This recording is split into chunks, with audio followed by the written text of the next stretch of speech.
Assalamualaikum warahmatullahi wabarakatuh dan salam hormat.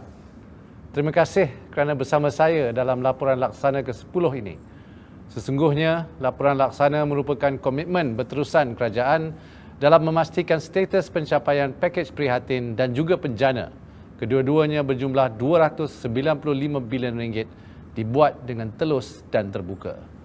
Selain itu, laporan laksana ini juga membolehkan kerajaan menyampaikan peringatan dan memberi maklum balas kepada isu-isu yang berbangkit. Without a doubt, the government is committed to ensuring that progress of all the economic stimulus packages is reported in a timely and transparent manner. This Laksana report also enables us to share reminders and to respond to issues raised by the public. Pada minggu lalu, Yang Amat Berhormat Perdana Menteri Tan Sri Muhyiddin Yassin telah mengadakan lawatan kerja ke unit laksana di Kementerian Kewangan untuk sesi taklimat serta melancarkan papan pemuka digital atau Digital Dashboard Laksana. Digital Dashboard tersebut amat unik kerana menghubungkan data daripada 53 kementerian serta agensi berkaitan yang terlibat dengan pelaksanaan pakej prihatin dan penjana.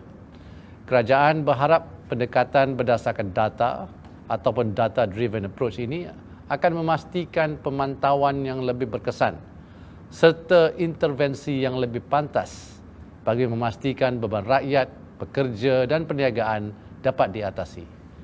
Ini juga selaras dengan usaha kerajaan ke arah digitalisasi perkhidmatan dalam era revolusi industri 4.0. Yang Amat Berhormat Perdana Menteri juga berkesempatan mengadakan sesi persidangan video bersama penerima-penerima bantuan pakej prihatin. Izinkan saya berkongsi video ringkas seperti berikut.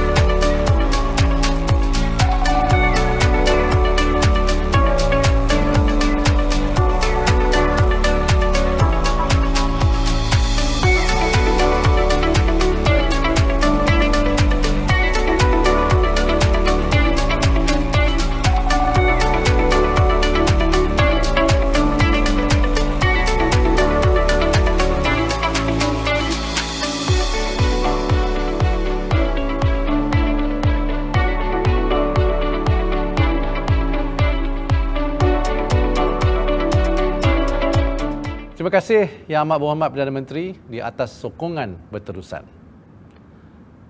Saudara dan saudari, seterusnya saya ingin menyentuh 3 perkara. Pertama, pencapaian terkini pakej prihatin. Kedua, status penjana. Dan ketiga, ulasan semasa mengenai ekonomi.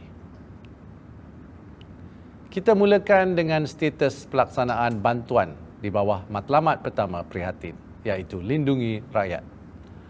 Pertama, Bantuan Prihatin Nasional ataupun BPN. Antara 12 hingga 19 Jun, sebanyak 40 juta telah dibayar kepada 40,000 penerima BPN melalui bayaran secara tunai di cawangan-cawangan BSN seluruh negara. Sehingga 19 Jun, seramai 10.19 juta penerima BPN telah menerima bantuan ini yang membawa keseluruhan bayaran BPN ke 10.88 bilion ringgit. Iaitu 97% tahap pelaksanaan. Tambahan juga, pada minggu lalu saya berkongsi bahawa 181,000 rayuan BPN yang diluluskan akan menerima bayaran bernilai 162 juta ringgit pada akhir bulan ini. Sukacita saya berkongsi bahawa bayaran ini akan dibuat melalui esok, 24 hari bulan Jun. Saya berharap bantuan ini akan dapat meringankan beban kesemua bakal penerima BPN. Kedua, program iLestari KWSP. Sehingga 19 Jun, sebanyak 4.3 juta permohonan telah diluluskan, melibatkan 2 bilion ringgit sebulan. Alhamdulillah, program iLestari yang dikeluarkan daripada akaun 2 telah dapat membantu mengurangkan beban aliran tunai yang dihadapi rakyat. Pada minggu lalu telah timbulnya isu bil elektrik TNB yang tinggi. Susulan maklum balas daripada pengguna, kerajaan telah bertindak untuk meneliti dan memahami punca masalah agar dapat diselesaikan. Antara lain puncanya adalah peningkatan penggunaan elektrik dalam tempoh PKP dan kategori penggunaan oleh pengguna yang bertukar menyebabkan mereka tidak menerima diskaun yang sepatutnya di bawah prihatin. Alhamdulillah, Yang Amat Berhormat Perdana Menteri telah meluluskan bantuan prihatin elektrik tambahan berjumlah RM942 juta. Seperti yang telah diumumkan Menteri Tenaga dan Sumber Asli, Datuk Dr. Syamsul Anwar, seramai 7.66 juta pengguna elektrik akan menerima manfaat daripada bantuan ini. Seramai 4 juta ataupun 52.2% pengguna dengan bil elektrik kurang RM77 atau bawah 300 kWh sebulan pula akan menikmati bekalan elektrik percuma. Bantuan ini akan dibiayai bersama oleh Kumpulan Wang Industri Elektrik, TNB dan juga Kementerian Kewangan. Adalah diharap bantuan tambahan ini yang selama 3 bulan akan dapat memberi kelegaan kepada pengguna. Di bawah matlamat kedua iaitu sokong perniagaan. Pertama, Geran Khas Prihatin GKP. Bayaran GKP sebanyak RM3,000 setiap perniagaan mikro telah bermula sejak 15 Jun. Manakala bagi PKS Mikro yang telah lulus selepas disemak lanjut, pembayaran akan dibuat mulai 29 Jun. Jumlah keseluruhan GKP yang dibayar adalah bernilai lebih kurang RM1.57 bilion dan ia akan memanfaatkan sebanyak 524,446 PKS Mikro. Kerajaan berharap geran ini sedikit sebanyak akan dapat membantu PKS Mikro dalam menjana semula perniagaan masing-masing. Kedua, program subsidi upah dan subsidi upah ditambah baik. Sehingga 19 Jun, sebanyak RM4.89 bilion telah diluluskan bagi 303,596 majikan yang memanfaatkan lebih 2.4 juta pekerja. Dalam kesempatan ini, saya ingin mengingatkan sekali lagi bahawa dengan penyelarasan program subsidi upah di bawah penjana, majikan boleh mula membuat permohonan untuk program subsidi upah yang telah ditambah baik ini mulai 15 Jun, iaitu minggu lepas. Pada kesempatan ini, saya ingin berkongsi bahawa kerajaan menerima maklumat bahawa ada majikan yang tidak menyampaikan subsidi upah kepada pekerja. Ini adalah pelanggaran syarat-syarat dan saya ingin mengingatkan majikan bahawa kerajaan akan mengambil tindakan terhadap majikan-majikan ini. Saya berharap bantuan rangsangan ekonomi ini tidak disalahguna dan majikan lebih bertanggungjawab. Jangan ambil kesempatan dan jangan menganiaya pekerja anda. Ketiga, program bantuan majikan COVID-19, ECAP.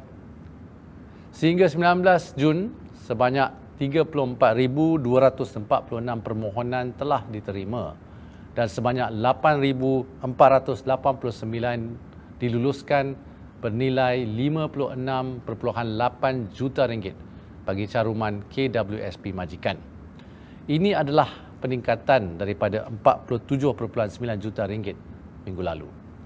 Walau bagaimanapun, dengan pembukaan ekonomi secara berperingkat sejak 4 Mei, jumlah ini dijangka akan berkurangan pada bulan-bulan akan datang. Keempat, mengenai dana pinjaman mudah PKS, SME Soft Loan Funds, yang dikendalikan oleh Bank Negara Malaysia.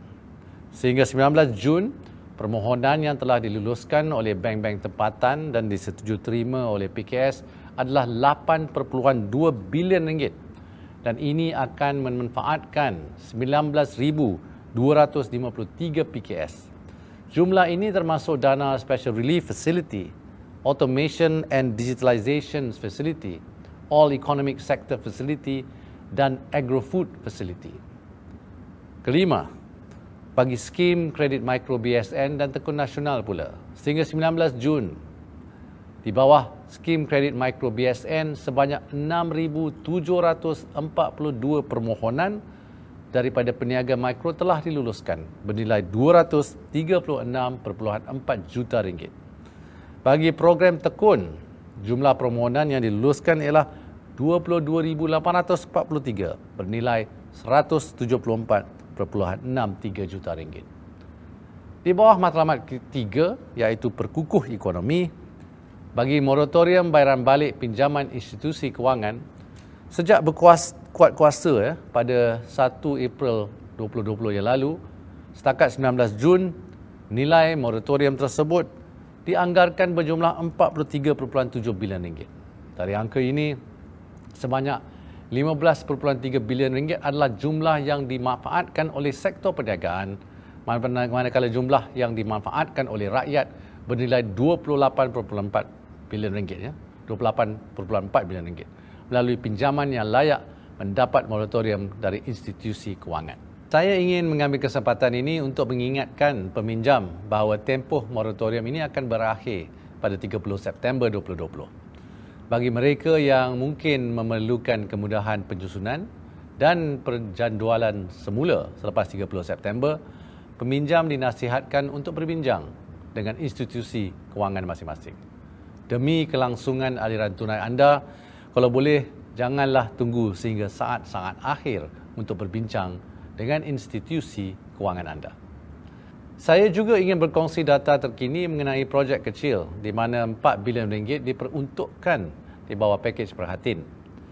Setakat 19 Jun, sebanyak RM3.76 bilion telah pun diagihkan kepada pelbagai kementerian dan agensi yang berkaitan, khas untuk projek-projek yang akan dilaksanakan oleh kontraktor G1 dan G2.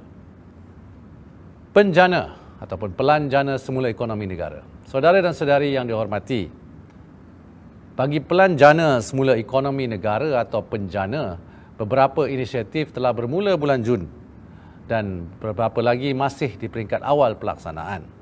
Antaranya, program subsidi upah ditambah baik dengan peruntukan RM5.3 bilion. Inisiatif internet percuma 1 GB berjumlah RM3 bilion bagi menggalakkan aktiviti pendidikan dan produktiviti. Inisiatif PAS pengangkutan My30 dengan peruntukan RM200 juta dan sokongan bagi sektor pertanian dan permakanan bernilai RM400 juta untuk pelbagai inisiatif seperti pembiayaan, peningkatan mobiliti pekerja dan usaha-usaha pertanian bandar atau urban farming. Pada masa yang sama, pasukan laksana bersama dengan kementerian-kementerian dan agensi-agensi pelaksana sedang giat memastikan soalan lazim, cara permohonan dan kelayakan inisiatif dikomunikasi dengan baik agar penerima dapat mengakses bantuan tersebut. InsyaAllah, status pencapaian akan mula dikongsi setelah usaha pelaksanaan bermula secara berperingkat dalam masa terdekat. Akhir sekali, saya ingin membuat sedikit ulasan mengenai keadaan ekonomi semasa. Kadar pengangguran Malaysia meningkat kepada 5% pada bulan April. Ini disebabkan oleh penutupan pelbagai sektor ekonomi semasa PKB dan PKPB untuk membendung wabak COVID-19 dalam bulan Mac dan April. Sebagai perbandingan, kadar pengangguran terkini di Filipina adalah 17.7%, India 23.5%, Amerika Syarikat 13.3%, China 5.9%. Pelbagai negara di Eropah juga mengalami kadar pengangguran 2 angka. Walaupun kadar pengangguran Malaysia dijangka meningkat dalam beberapa bulan yang akan datang, langkah-langkah di bawah pakej prihatin dan penjana disasarkan dapat membendung kadar pengangguran. Malahan melalui program subsidi upah ini, setakat ini 2.4 juta pekerjaan telah diselamatkan. Dengan program subsidi upah yang diperluaskan di bawah penjana, mulai 15 Jun, majikan boleh memohon subsidi upah untuk pekerja mereka yang diberi cuti tanpa gaji. Dengan usaha ini diganding dengan pembukaan hampir ke semua sektor ekonomi, kerajaan mensasarkan kadar yang bertambah baik terutamanya pada suku ketiga dan keempat tahun ini, insya-Allah. Sejajar dengan itu, pelbagai program peningkatan kemahiran ataupun upskilling Melalui penjana juga bertujuan untuk memelihara kapasiti tenaga kerja kita, agar sektor perniagaan boleh berkembang semula dengan kadar segera apabila ekonomi kembali pulih. Di bawah penjana, RM2 bilion telah diperuntukkan untuk melaksanakan program peningkatan kemahiran bagi para belia dan penganggur, dan keutamaan akan diberikan kepada sektor elektrik dan elektronik serta teknologi maklumat dan komunikasi. Inisiatif ini diharapkan dapat memanfaatkan lebih daripada 200,000 individu. Saya juga ingin menyentuh sedikit mengenai tahap defisit belanjawan dan hutang negara. Penganalisis agensi penarafan dan pelabur memahami bahawa Malaysia seperti negara-negara lain akan mencatatkan defisit yang lebih tinggi berikutan pelbagai langkah rangsangan ekonomi. Ya, defisit belanjawan Malaysia diunjurkan meningkat kepada 5.8 hingga 6%. Dan tahap hutang kita pada masa ini lebih kurang 52% mungkin akan mencecah had berkanun 55% pada akhir tahun ini. Ini adalah berikutan pelaksanaan langkah-langkah prihatin dan penjana untuk menyelamatkan nyawa dan penghidupan dan merangsang ekonomi. Memandang ke hadapan, apa yang lebih penting adalah apa yang kita lakukan untuk memperbaiki keadaan ini. Kerajaan komited terhadap disiplin fiskal untuk mengembalikan defisit fiskal di bawah 4% dalam tempoh 3 hingga 4 tahun akan datang. Bagi tahap hutang pula, saya pernah menyebut beberapa kali bahawa antara 97 hingga 98% hutang kita adalah hutang dalam negeri. Dan ini penting kerana ini bermakna pendedahan kita terhadap risiko turun naik mata wang asing adalah amat terhad. Dalam hal ini, kerajaan amat komited dalam memastikan disiplin fiskal diteruskan. Secara keseluruhannya, dari segi peruntukan untuk prihatin dan penjana, saya ingin mengucapkan terima kasih kepada pelbagai sektor swasta dan agensi kerajaan yang telah memainkan peranan penting dalam menyumbang kepada langkah pemulihan ekonomi Malaysia untuk melindungi rakyat, mendorong perniagaan dan menyokong ekonomi. Tanpa sokongan padu daripada pihak yang berkaitan di dalam ekosistem kewangan dan ekonomi kita, tidak mungkin kita akan dapat membuahkan pakej prihatin dan penjana dengan nilai keseluruhan RM295 bilion untuk sama-sama menyelamat dan memulihkan ekonomi negara demi rakyat. Sebelum berakhir, saya ingin mengulas nasihat dan saranan daripada Yang Amat Berhormat Perdana Menteri ketika lawatan beliau ke Laksana minggu lalu. Yang Amat Berhormat Perdana Menteri telah menyebut bahawa pelaksanaan prihatin dan penjana perlu merangkumi impak kepada masyarakat dan bukan angka pembayaran dan penerima semata-mata.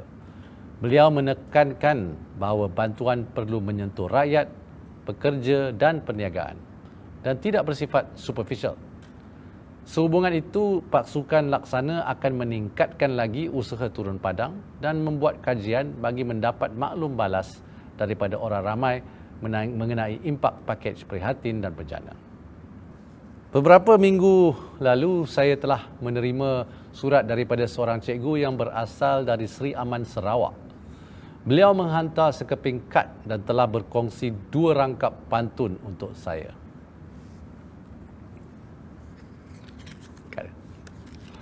Salah satu rangkapnya adalah seperti berikut. Lincah langkah si burung kedidi, bila senja pulang ke sarang. Hidup kita biar berbudi, di mana pergi dikenang orang. Sebelum mengakhiri laporan laksana ke-10 ini, izinkan saya membalas pantun beliau. Terbang tinggi si burung kedidi, singgah sebentar di atas peti. Apabila tiba peluang berbudi, bantulah negara seikhlas hati. Sehingga kita berjumpa lagi pada minggu depan insya-Allah. Terima kasih.